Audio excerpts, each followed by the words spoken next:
Welcome to Kitchen Table Conversations, a series of short and shareable conversation starters for those of us who have or love and support people with a complicated and beautiful brain. Here's your host, Angela Geddes. Hi, everyone, and welcome to another edition of Kitchen Table Conversations. Thanks so much for showing up today. This is an especially meaningful and important month, given that it is Fetal Alcohol Spectrum Disorder Awareness Month. I just want to take some time today to talk about some of the really great things that are going on and some of the existing challenges that still exist. So I kind of want to take a deep breath today with all of you, and I think I'm going to start with talking about something that's been kind of weighing a little bit heavily on my heart and honestly on my mind for the last couple of weeks for sure. And I want to talk a little bit about misinformation. And I think that, it's everywhere and in every domain, it seems. Every time you turn on your social media, your phone, you're getting conflicting messages. You're getting conflicting messages on the television, and everybody's got, some fairly intense and strong opinions about a lot of things. And I do appreciate a debate. I do appreciate the ability to discuss things and to learn from one another and to be respectful in our dialogue. And I think that's so, so important.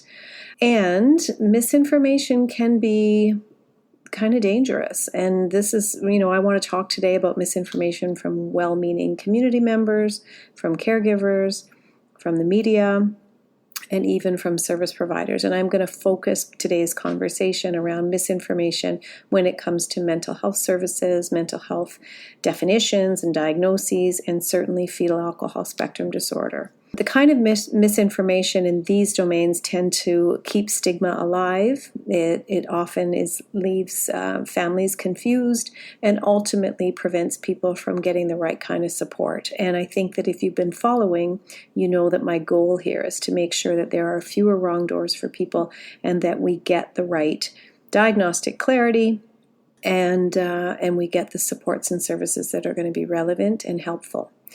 And so, every year, especially around September the 9th, International FASD Awareness Day, I am reminded of how much work there is to do. And, my social media feeds are biased because I am passionately involved in fetal alcohol spectrum disorder. So are a lot of my connections. So there's a lot of information out there, but I'm still realizing that it's not getting out to the people who actually need it. So we need, my goal is to broaden the audience somewhat, and that's why I'm doing the work that we're doing here.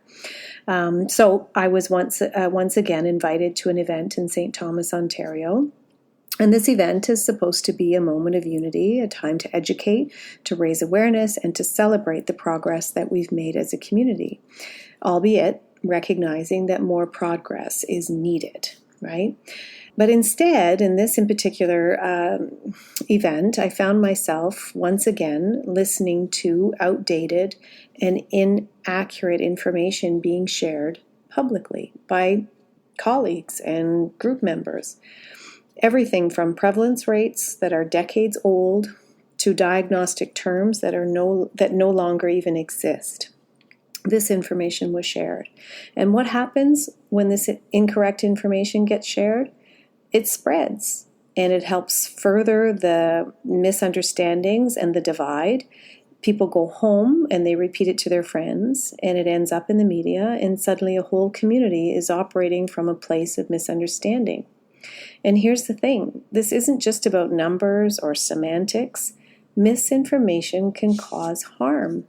It affects how families are treated, how services are accessed, and how individuals with FASD are seen within our communities and in the world. So I want to take a moment to acknowledge the role of caregivers. So I work with some of the most resilient, creative, loving, tenacious, hardworking, dedicated, resourceful caregivers that are out there.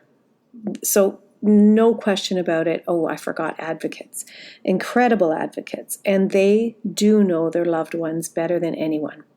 And these voices matter deeply.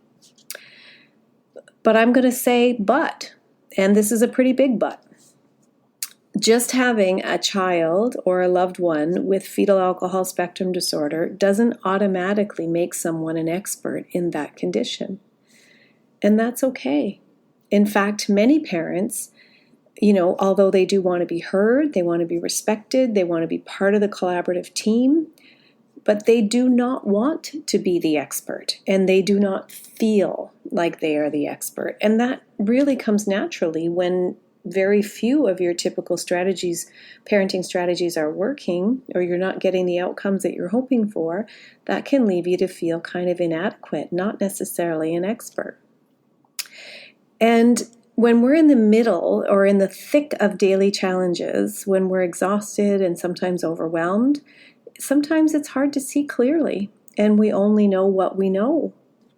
So this is why it's so important to seek out resources, up-to-date, evidence-based strategies, and to collaborate with professionals who spend much of their lives reading and writing and researching and walking alongside hundreds of families to gain a broader sense of what the FASD community is looking like and what it needs, right? Not just from one in particular family. We need both of these perspectives, and we need the lived experiences of families and the academic and clinical expertise of professionals to work in partnership and collaboratively so that the messaging that we're sharing is consistent, it's on point, it's evidence-based, and it's believable. So now let's talk about why accurate language and statistics matters so much. At this event, I once again heard FASD being referred to as fetal alcohol syndrome, a term that hasn't been part of our diagnostic language here in Canada for years, almost 10. I also heard old statistics being thrown around, like the idea that only 1 to 3% of the population is affected. But here's the reality. And you may have heard this before, but it's important to note that less than 10% of people with FASD have the facial features that were once used to diagnose fetal alcohol syndrome. That means that 90% or more look just like you and I, and are often misunderstood, unsupported, and misdiagnosed. Current community-based research shows a conservative prevalence rate of 4% in Canada and 8% in North America. And even those numbers are likely low because families with negative experiences with the system often opt out of studies. And when we keep using old numbers, we minimize the scope of the issue. We make it seem like FASD is rare, when in reality it's everywhere. It's in every community, every classroom, in every school, and every neighborhood. And when we keep using outdated language, we unintentionally push people away instead of inviting them in. We must speak in a way that's compassionate, current, and non-stigmatizing. When we discuss outcomes, for example, with people who have fetal alcohol syndrome or have been given that diagnosis, the outcomes seem pretty dark, pretty poor, and contribute to this negative stigma. And while there are poor outcomes and intense challenges for some, there are a lot of strengths and a strong desire to do well. And in many people with FASD or who would have an FASD diagnosis, and with the proper supports and kind of wraparound approach, people can do better. And again, there's a lot of people who are impacted that are living independently or interdependently. So the statistics are not necessarily reflective of the FASD community as it is today. So let me share a quick story. There's been a family from Northern Ontario recently traveled for a 3-day assessment for their child. They spent time, money, emotional energy, only to be sent home with the vague message, this is probably behavioral. If it doesn't seem to get any better, come back in 3 to 5 years. In the meantime, all of the supports that you've had in place are going to be taken away because we do not see this as a developmental condition. Imagine how devastating this is. The parents were left feeling confused, very blamed, and in fact traumatized, thinking that they created some of the behaviors that they're seeing through unhelpful parenting strategies. But later, their personal social worker, their supervisor happened to know me from our graduate studies, reached out for help to me, knowing that there was a suspect of fetal alcohol spectrum disorder, and they knew that I was passionately involved in this area. So together, we completed a comprehensive functional assessment with some standardized testing, collaborating with a neuropsychologist and an FASD developmental pediatrician. And guess what? We confirmed that this young person did, in fact, meet the criteria for fetal alcohol spectrum disorder without question, and among other things as well that I won't get into much detail about. But this is a very complicated kid with parents and caregivers who are doing their very best and are incredibly skilled, and they have a very complicated kid. And this isn't an isolated case. We've had multiple families come to us after being dismissed or misdiagnosed, or not even deemed eligible for an FASD assessment because they weren't confident that the alcohol exposure met the threshold according to the Canadian guidelines, in spite of confirmed weekly, fairly substantial alcohol use confirmed by the bio mom.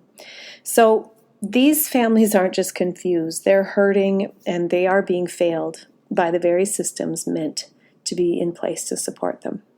So, one of the hardest moments for me recently came in a conversation with a colleague who lives with FASD.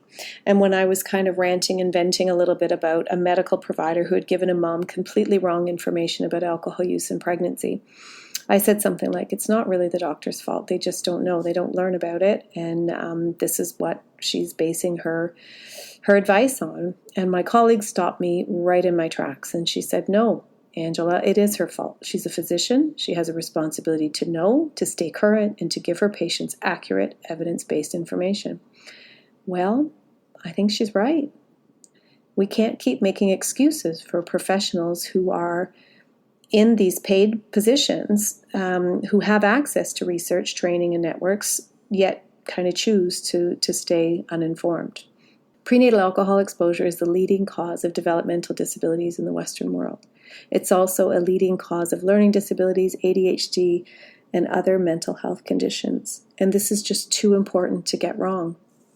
So, moving forth with some hope and integrity, I need to highlight that two of my books, my first two books, A Complicated and Beautiful Brain and Not Your Typical Parenting Guide, have been revised for second editions, and both of those books are now available in French.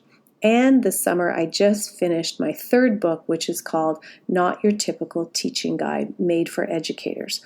So these books are chock full with up-to-date, evidence-informed research, statistics, and language as per the guidance offered to us by Canada's FASD Research Network.